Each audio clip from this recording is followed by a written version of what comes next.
بسم الله الرحمن الرحيم. الحمد لله القائل في محكم كتابه العزيز الحكيم: يا أيها الذين آمنوا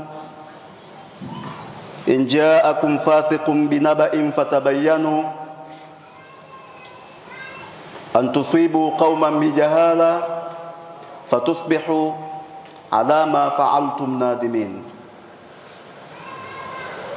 صدق الله العلي العظيم وبلغ رسوله النبي الكريم، ونحن على ذلك من الشاهدين والشاكرين، والحمد لله رب العالمين. والصلاة والسلام على سيدنا وحبيبنا ومصطفانا سيدنا محمد وعلى آله وصحابته الذين بلغوا الرسالة وأدوا أمانة ونصحوا الأمة وجاهدوا في الله حق جهاده حتى أتانا اليقين.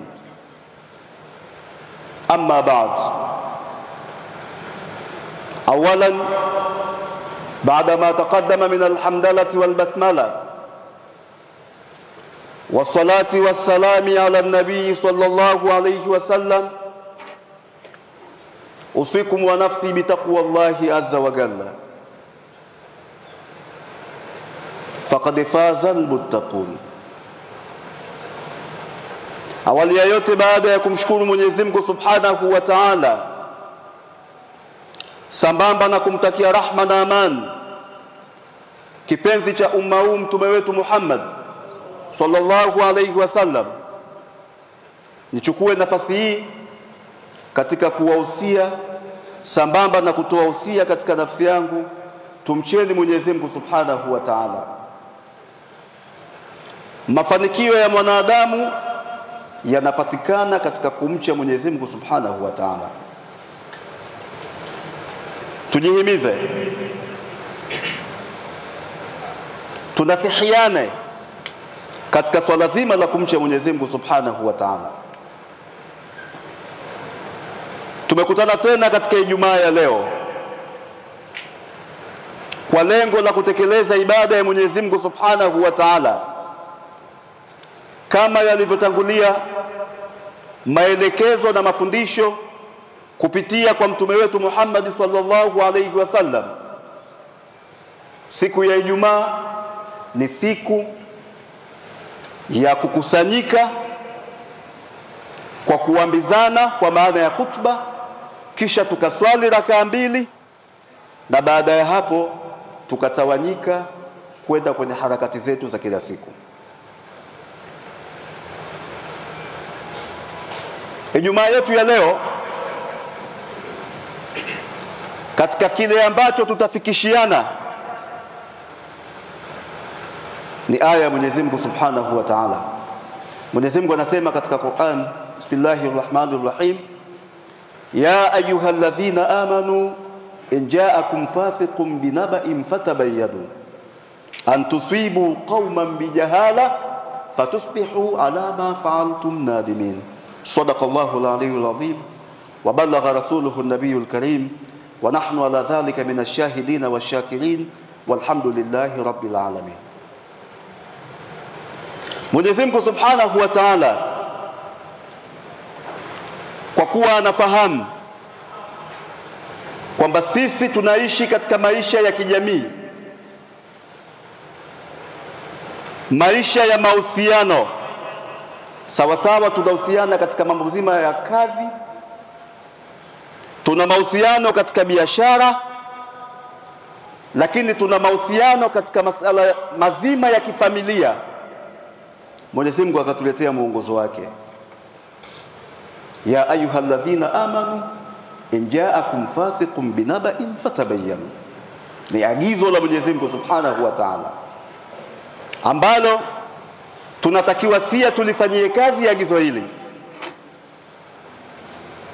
Anwani ya hutuba yangu la tahkumanna biranini intashar, usifanye maamuzi kwa uvumi tu ulioenea, usifanye maamuzi kwa uvumi uliowahi kuusikia. Tunaishi na watu wengi, tusifanye maamuzi kwa yale tunayofikishiwa na baadhi ya watu fulani. Ndio maana Mwenyezi Mungu Subhanahu wa Ta'ala, kwa kuwa mimi na wewe ni waumini katika dini hii ya Uislamu, basi anatugea agizo, ya ayyuhalladhina amanu, enyi ambao wameamini, in ja'akum fasiqun binaba'in fatabayyanu, akiwajia mtu na taarifa, kwanza fatabayyanu, kaeni mfanye utafiti na uchunguzi, uhakika wa taarifa mlioletewa. Msipofanya hivyo, matokeo yake ni antusibu qauman bijahala, msije mkawapatiliza watu kwa kutokujua ukweli na uhakika wa hicho mlichofikishiwa. Fatusbihu ala ma fa'altum nadimin, mwishowe mtaingia kwenye majuto. Maagizo haya ya Mwenyezi Mungu Subhanahu wa Ta'ala yanatutakasia tunaoishi katika jamii, tunaofanya biashara pamoja, tuliofungua kampuni pamoja, lakini pia tunaoishi maisha ya pamoja na wenza wetu. Chochote kinachokuja na unachosikia, Mwenyezi Mungu anakuambia usifanye uamuzi kabla ya kubaini na kuchunguza uhakika wa hicho ulichofahamishwa. Katika maisha yetu ya leo kuna vyombo vya habari vingi sana. Wakati aya hii Mwenyezi Mungu Subhanahu wa Ta'ala anaiteremsha katika ulimwengu huu tunaoishi, hakukuwa na WhatsApp kipindi hicho, wala hakukuwa na Instagram, hakukuwa na Twitter wala barua pepe, hakukuwa na vyombo vya habari wala vyombo vya mawasiliano.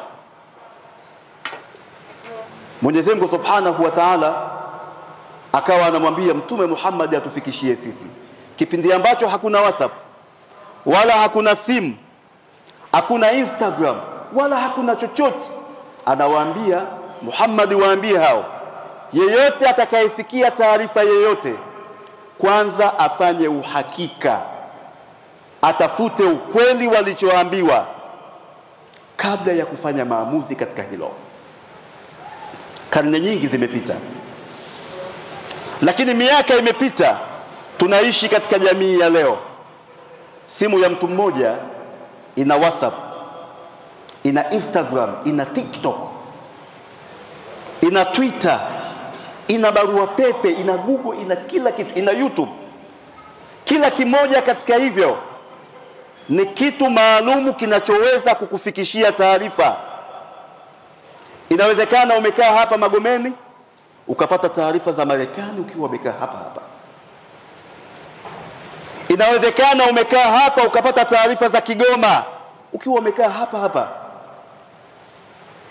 Kwa sababu gani? Vyombo vya mawasiliano vimekuwa ni vingi. Wakati wowote unaweza ukapewa taarifa wa jambo lolote kupitia WhatsApp, unaweza ukapata habari. Kupitia Instagram unaweza ukapata habari. Al Jazeera, BBC, vyote vinakupa wewe taarifa. Kipindi ambacho vitu hivi vyote hakuna, Mwenyezi Mungu Subhanahu wa Ta'ala alitutaka tuwe na umakini wa kile tunachoambiwa. Kipindi ambacho hakuna hivi, sikwambii leo tuna vitu vyote hivi, umakini unahitajika mara 100 zaidi. Sio kile unachokisikia unakibeba kama kilivyo. Sio kila jambo unaloambiwa unasimama na kulifanyia maamuzi. Hapana, la tahkumanna biranini intashar, usifanye maamuzi kwa taarifa uliyosikia kabla ya kufanya utafiti. Muumini hawezi kuvunja biashara kwa kuambiwa tu taarifa kwamba partner wako ana 1 2 3. Muumini wa kweli hawezi kuvunja biashara bila ya kufanya upekuzi. Muumini hawezi kuvunja urafiki bila ya kufanya uchunguzi kwa taarifa aliyoletewa kwamba fulani anakufanyia hiki na hiki. Hapana. Muumini hawezi kuivunja ndoa yake kwa taarifa tu imekuja mwenza wako ana kadha na kadha. Hapana. Mwenyezi Mungu Subhanahu wa Ta'ala anatutaka sisi tuwe na umakini wa kila unachoambiwa, uchimbe kupata uhakika wake. Na huo ndio Uislamu. Ya ayyuhalladhina amanu, bango kubwa kabisa. Enyi ambao wameamini, in ja'akum fasiqun binaba'in fatabayyanu, akiwajia mtu na taarifa, takeni uhakika wa taarifa hiyo. Antusibu qauman bijahala, usije ukampatiliza mtu kwa kutokujua uhakika. Usije ukamhukumu mtu ukavunja ndoa yako kwa kutokujua uhakika. Ukavunja urafiki, partnership katika biashara kwa kutokufuatilia na kujua uhakika wa jambo. Mwenyezi Mungu Subhanahu wa Ta'ala ananitaka mimi na wewe tukipata taarifa yoyote tufanye uhakika, upembuzi wa kina kabla ya kuchukua maamuzi. Bismillahirrahmanirrahim. Wal 'asri innal insana lafi khusr illa alladhina amanu wa 'amilus salihat wa tawassaw bil haqqi wa tawassaw bis sabr. Barakallahu li wa lakum bil Qur'anil 'azim wa nafa'ani wa iyyakum bil ayati wa dhikril hakim. Aqulu qawli hadha fastaghfirullaha al-'azim li wa lakum fastaghfiruhu innahu huwal ghafurur rahim wa huwal barrul karim.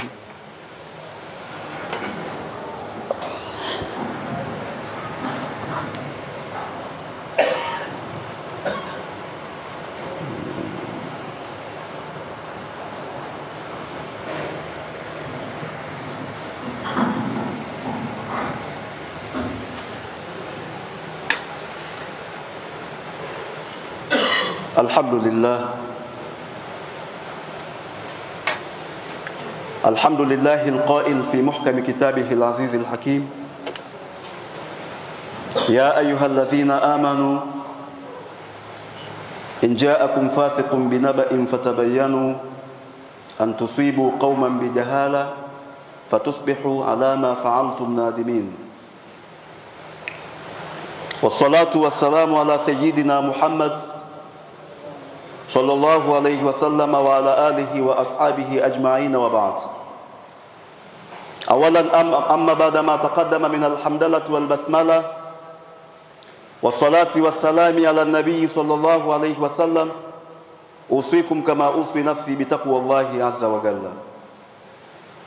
Baada ya kumshukuru Mwenyezi Mungu Subhanahu wa Ta'ala, sambamba na kumtakia rahma na amani Mtume Muhammad sallallahu alayhi wasallam, na wahusia sambamba na kuhusia nafsi yangu kumcha Mwenyezi Mungu Subhanahu wa Ta'ala. Tujitahidi kumcha Mwenyezi Mungu Subhanahu wa Ta'ala mpaka pale utakapotukuta umauti, utukute katika hali, sifa na mazingira ya kumcha Mwenyezi Mungu Subhanahu wa Ta'ala. Tukiendelea na hutuba yetu, anwani ya hutuba, usifanye maamuzi kwa uvumi au kwa taarifa uliofikishiwa. Mwenyezi Mungu Subhanahu wa Ta'ala anatutaka sisi kama waumini wa dini yake ya Uislamu katika kuyaendea, kuyafahamu na kuyafanyia kazi mafundisho sahihi aliyotuletea kupitia mtume wake Muhammad sallallahu alaihi wasallam. Moja katika hilo, anamtaka muumini asiwe mtu wa kufatafata, wa kuambiwa au wa kusema kila alichosikia, wa kufanya maamuzi kwa kila jambo, isipokuwa Mwenyezi Mungu Subhanahu wa Ta'ala anamtaka muumini katika dini yake awe ni mtu makini. Ukiambiwa jambo, fanyia utafiti, usigombane na watu, fanya uchunguzi, usivunje ujamaa na watu. Maisha tunayoyaishi leo, kuna watu hawazikani kwa sababu ya taarifa ambazo si za kweli. Kuna watu hawafanyi tena biashara pamoja kwa sababu ya taarifa ambazo zimekuja lakini hazina uhakika. Kuna watu ndoa zao zimevunjika kwa sababu ya maneno walioambiwa, wakafanya maamuzi bila ya kukaa na kufanya utafiti katika hilo. Mwenyezi Mungu anasema hapana, muumini katika dini hii ya Uislamu sio huyu. Muumini ni yule unasikia kitu, unakaa na kufanya utafiti, nilichoambiwa kina mashiko kiasi gani, kina ukweli asilimia ngapi, kina ushahidi upi, kisha ndo unafanya maamuzi. Si kila taarifa inakuja unaamka nayo na kufanya maamuzi. Mwisho wake utaingia katika majuto, utampoteza rafiki wa kweli, mkweli, muaminifu, mliokuwa mnapendana kwa sababu ya maneno. Utampoteza mke mzuri uliyemuoa kwa gharama kubwa, aliyekuzalia watoto wazuri kwa sababu ya maneno ya mtu fulani. Lakini pia utampoteza mume mzuri kwa sababu ya maneno ya marafiki na mashoga. Chochote mnachoambiwa, kaeni na mfanye utafiti katika hilo. La tahkumanna bilanini intashar, maneno ya watu wa hikma. Usifanye maamuzi kwa neno unalosikia, fanyia utafiti. Katika zama za Mtume Muhammad sallallahu alaihi wasallam, kiliwahi kutokea kisa ama tukio moja katika makabila la Bani al-Mustalaq walikuja mbele ya Mtume Muhammad sallallahu alaihi wasallam na wakatangaza Uislamu wao. Wakamwambia, ya Rasulullah, ewe mjumbe wa Mwenyezi Mungu Subhanahu wa Ta'ala, tumekuja kwako, tumeona kwamba Uislamu ndio dini ya haki, tunaomba ututamkishe shahada tuwe Waislamu. Mtume akawatamkisha shahada, wakaingia katika dini ya Uislamu.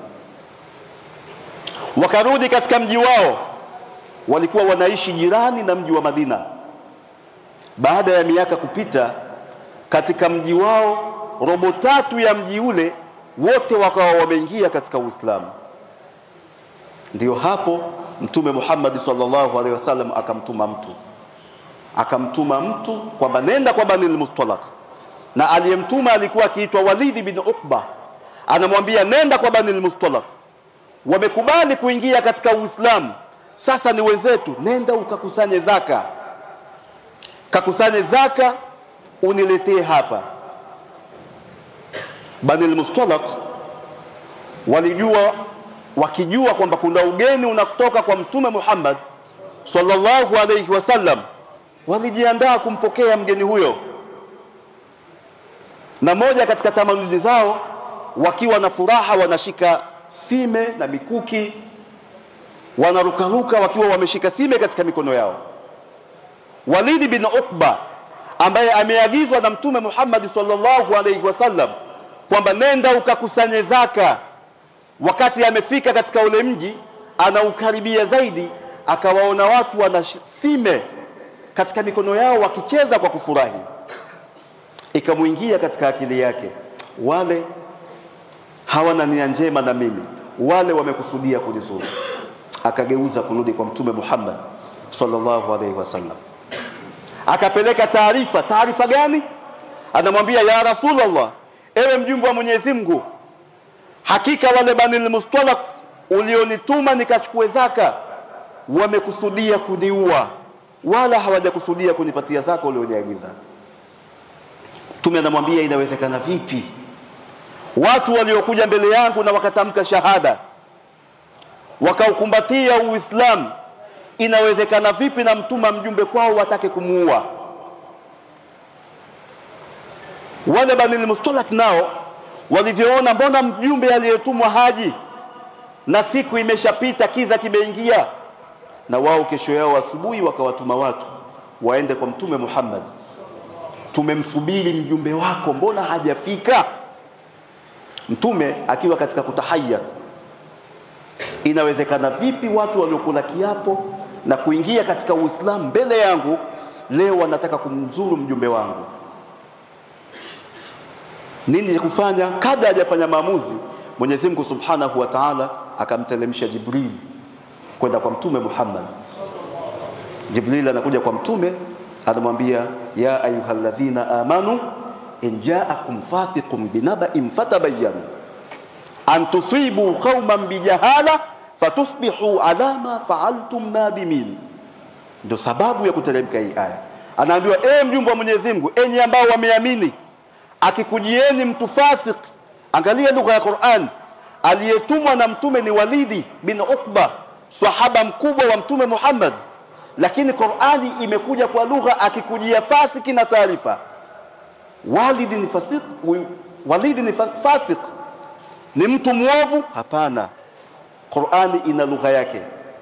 Neno fasiki katika lugha ya Qur'ani ni mtu ambaye ameleta taarifa ambayo bado haijachujwa, haijapimwa. Mwenyezi Mungu anamwambia ya ayyuhalladhina amanu, enyi ambao wameamini, injaakum fasiqun binaba'in, akikujia mtu na taarifa ambayo bado haijapimwa, haijapatiwa uhakika wake, fatabayanu, basi nyie fanyeni kazi hiyo ya kutaka uhakika. Antusibu qauman bijahala, usije ukampatiliza mtu kwa kutokujua ukweli. Fatusbihu ala ma fa'altum nadimin, mkaingia katika majuto. Aya hii imeshuka, Mtume Muhammad na wale Bani al-Mustalaq wakawa wamefika, wanamwambia mtume ndo anajua ukweli. Lakini ameujuaje ukweli? Hakupaniki, akufanya maamuzi kwa haraka. Alikaa akiwa anatafakari, inawezekanaje watu waliokuja kunikubali mbele yangu leo wanakuja kunisaliti na kutaka kumuua mjumbe wangu. Chochote tunachosikia tuwe na uhakika nacho. Maneno haya, kisa hiki kilichotokea katika zama za Mtume Muhammad, kisa hiki bado kinaishi Magomeni, Kinondoni, Mwanza, Tanga. Kisa hiki bado kinaishi. Tunakaa katika majumba yetu, tunakaa katika maskani zetu, tunaletewa taarifa na watu wa aina mbalimbali. Chochote tunacholetewa tukipime kabla ya kufanya maamuzi. Sio kila unalolisikia na wewe unalisema, hapana. Mwenyezi Mungu anamtaka muumini kile anachoambiwa akipime, akitie katika mizani yake. Tusihukumu kila kitu. Ya ayyuhalladhina amanu, enyi ambao wameamini, injaakum fasiqun binaba'in, akiwajia mtu na taarifa isiyo sahihi ambayo bado haijapatiwa uhakika wake, fatabayanu, kaeni mutafute uhakika wa taarifa hiyo. Ijumaa yetu ya leo tuondoke na hilo. Chochote tunachosikia tufanye utafiti, usije ukampoteza mkeo aliyekuwa mzuri kwa maneno tumeambiwa na mtu kwenye kijiwe au umepigiwa simu. Usije ukampoteza mumeo aliyekuwa mzuri kwa taarifa tulizoletewa kabla ya kuzipima. Usije ukavunja ujamaa na watu, mnaswali pamoja lakini hamsalimiani, mnakaa safu moja lakini hampeani mikono kwa maneno tumeambiwa. Wala usije ukavunja urafiki wala udugu, ujamaa na mpangaji wako wala mfanyakazi mwenzako wala mfanyabiashara mzio. Mwenyezi Mungu Subhanahu wa Ta'ala ametuletea dini na akatuletea mwalimu. Mwalimu wetu ni Mtume Muhammad sallallahu alaihi wasallam. Neno analotufundisha leo mtume huyu, chochote tunachosikia katika taarifa zetu tusifanye maamuzi kabla ya kutaka uhakika. Tujichunguze, tupate uhakika ndio tufanye maamuzi. Ijumaa ya leo tuondoke na neno hilo. La tahkumanna bila nini intashar. Usihukumu kwa uvumi ulioenea, usihukumu kwa taarifa uliosikia ambayo haina uhakika. Inna Allaha wa malaikatahu yusalluna ala nabi ya ayyuhalladhina amanu sallu alayhi wa sallimu taslima. اللهم ارض عن الأربعة الكرام خصوصا أمير المؤمنين سيدنا أبي بكر الصديق وعمر بن الخطاب وعثمان بن عفان وعلي بن أبي طالب. اللهم اغفر للمؤمنين والمؤمنات والمسلمين والمسلمات الأحياء منهم والأموات. عباد الله، إن الله يأمر بالعدل والإحسان وإيتاء ذي القربى وينهى عن الفحشاء والمنكر والبغي يعظكم لعلكم تذكرون. فاذكروا الله العظيم يذكركم واشكروه على نعمه يزدكم ولذكر الله أكبر والله يعلم ما تصنعون. أقيموا الصلاة.